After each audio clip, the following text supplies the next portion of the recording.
Pasca gelombang aksi demonstrasi yang berujung ricuh di sejumlah daerah, perwakilan mahasiswa menemui pimpinan DPR di Kompleks Parlemen Jakarta.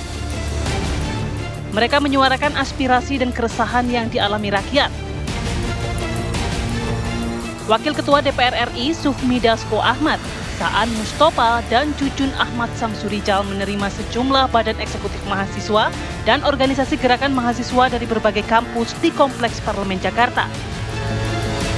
Dalam kesempatan ini, mahasiswa menyampaikan berbagai tuntutan, salah satunya terkait kenaikan upah anggota DPR yang fantastis. Hal tersebut dinilai tak sesuai dengan keinginan rakyat. Kemudian mahasiswa juga menuntut pengesahan RUU perampasan aset. Tak sampai di situ, mahasiswa juga menuntut penanganan demonstrasi yang masih bersifat represif terhadap mahasiswa.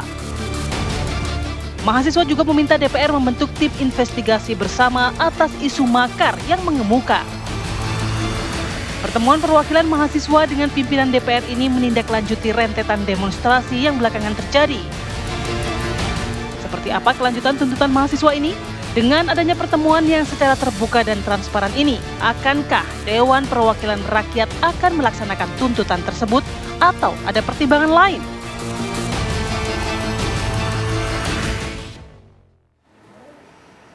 Ya, pemirsa, pimpinan DPR ini melakukan audiensi bertemu dengan perwakilan mahasiswa untuk menerima penyampaian aspirasi termasuk juga berbagai tuntutan yang tentu ada hubungannya dengan aksi demonstrasi yang berlangsung beberapa hari terakhir tidak hanya di Jakarta tapi juga sejumlah daerah di Indonesia.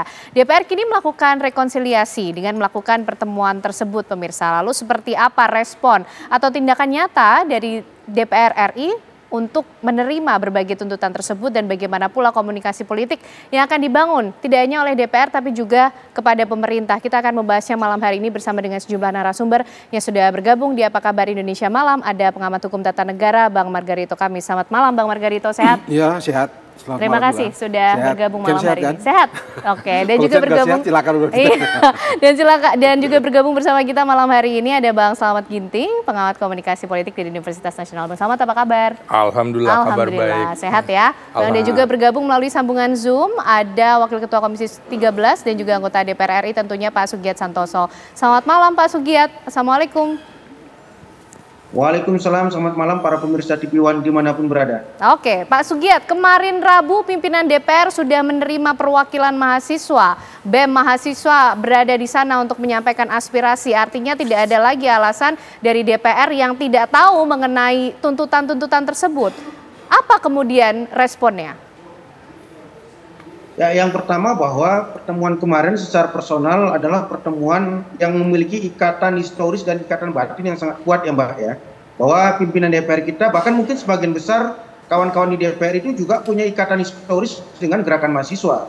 Misalnya kemarin Bang Dasko kan secara historis dia juga pernah aktif di gerakan pelajar, gerakan mahasiswa, aktif di PII, aktif di resimen mahasiswa. Beliau juga sekarang sebagai rektor di salah satu perguruan tinggi swasta. Begitu juga misalnya Bang Cucun, beliau dari mulai pelajar aktif di HIPNU, aktif di PMI dan GP Ansor. Beliau begitu juga dengan Kang Saan Mustopa, aktif di HMI. Saya pikir secara personal itu adalah pertemuan abang dengan adik. Tapi secara kelembagaan, DPR dan mahasiswa ini kan sesungguhnya adalah aktor-aktor demokratisasi Mbak. Kalau DPR di parlemen, gerakan mahasiswa di ekstra parlemen, jadi kita sebetulnya secara napas dan satu frekuensi sebenarnya tidak ada masalah. Bahwa DPR sesungguhnya ingin memperjuangkan hajat hidup rakyat melalui fungsi-fungsi DPR. Begitu juga dengan kawan-kawan mahasiswa ingin memperjuangkan hajat hidup rakyat melalui tuntutan-tuntutan di demonstrasi jalanan maupun di forum-forum intelektual mahasiswa. Saya pikir pertemuan kemarin itu adalah pertemuan yang sangat bagus, sangat maju. Bagaimana mahasiswa dan DPR sebagai abang dengan adik, sebagai lembaga demokrasi menyatukan persepsi untuk bagaimana hajat hidup rakyat itu bisa tereksekusi secara formal. Oke, baik Bang Slamet, komunikasi macam inikah yang sebetulnya sedari awal kita inginkan adanya perwakilan dari rakyat yang diterima juga oleh DPR yang menjadi perwakilan rakyat juga seharusnya di sana? Ya persis, ini kan DPR sedang mengalami yang namanya defisit legitimasi. Jadi itu parameternya misalnya ya, bagaimana keinginan publik untuk bertemu aja susah. Ya. Memang secara legalitas mereka legal karena dipilih melalui pemilu ya. Tapi kemudian secara representatif, nah itu yang sekarang sedang dipertanyakan. Representasi rakyat ketika menyuarakan pendapatnya itu abai. Karena itu dalam pertemuan dengan mahasiswa kali ini tentu publik bisa menilai apakah sebenarnya nanti hanya seremonial belaka atau kemudian ada kebijakan substantif yang dituntut oleh publik. Kalau ini cuma seremonial, maka pertemuan ini dianggap sebagai gimmick politik bahwa ini cuma menyenangkan hati publik dengan narasi-narasi politik. Karena itu menurut saya DPR ini harus bisa memahami bahwa krisis legitimasi terhadap parlemen ini harus dijawab dengan tindakan nyata. Misalnya, hapuskan tunjangan. Misalnya, tunjangan beras 1 bulan 12 juta rupiah misalnya. Hapuskan itu. Nggak masuk akal orang sebulan makan beras, makan nasi itu sampai 12 juta rupiah. 500.000 udah cukup. Belum lagi tunjangan rumah. Belum lagi tunjangan rumah. Lalu apa lagi kemudian? Ini kan kesannya keringat rakyat diperas, bahwa di balik keringat rakyat ada hak anggota DPR. Ini kan terbalik. Harusnya di balik tunjangan-tunjangan DPR ada hak rakyat di situ.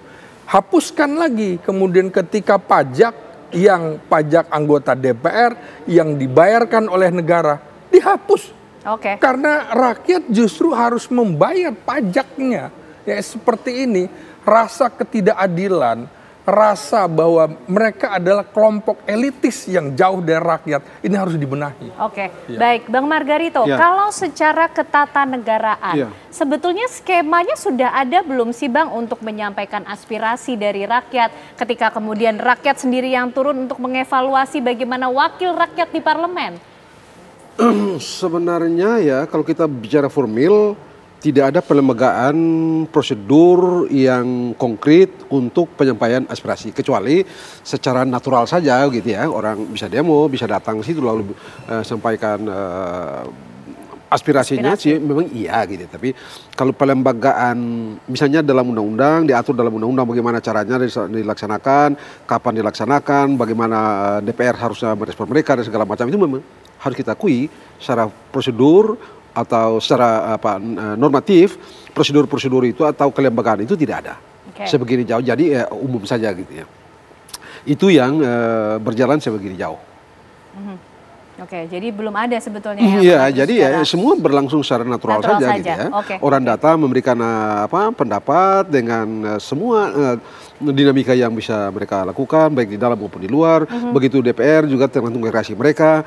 Cuma begitu aja, tidak ada pelembagaan secara institusional di dalam DPR untuk urusan satu itu. Baik, Bang Margarito. Pak Sugiat tadi meminjam istilah yang disampaikan oleh Bang Slamet nih, krisis legitimasi di DPR. Harapannya ini tidak hanya seremonial dialognya, tapi betul-betul ada kebijakan yang akan dilaksanakan atau tindakan nyata. Karena kalau kita lihat yang beredar, gugatannya 17+8 ada deadline-nya juga Pak Sugiat. Ya, yang pertama bahwa kami menganggap bahwa DPR periode ini sesungguhnya dalam beberapa kasus isu terkait dengan hajat hidup rakyat, kami melakukan respons yang secara cepat ya Mbak ya.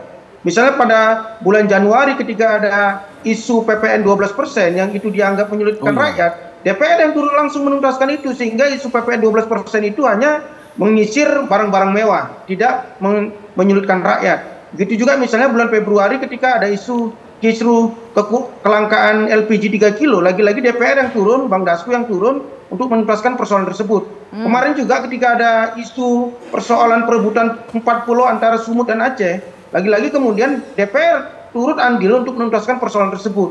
Saya pikir secara isu-isu kerakyatan itu DPR pada periode ini sudah sangat responsif. Kemarin juga Bang Dasko secara legowo mengatakan bahwa DPR meminta maaf atas terjadi beberapa peristiwa yang lalu, itu menunjukkan bahwa DPR secara kelembagaan menerima kritik dan menerima evaluasi.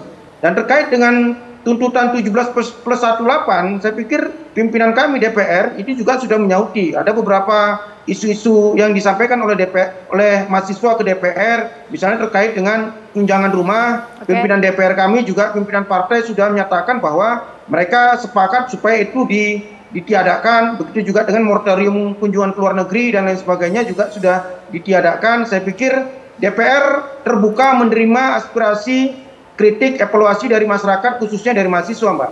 Oke, baik. Kita akan membahas lebih lanjut tentunya karena publik ingin tahu bagaimana respon nyata dari DPR. Usai jeda pemirsa, kami kembali hadir untuk Anda.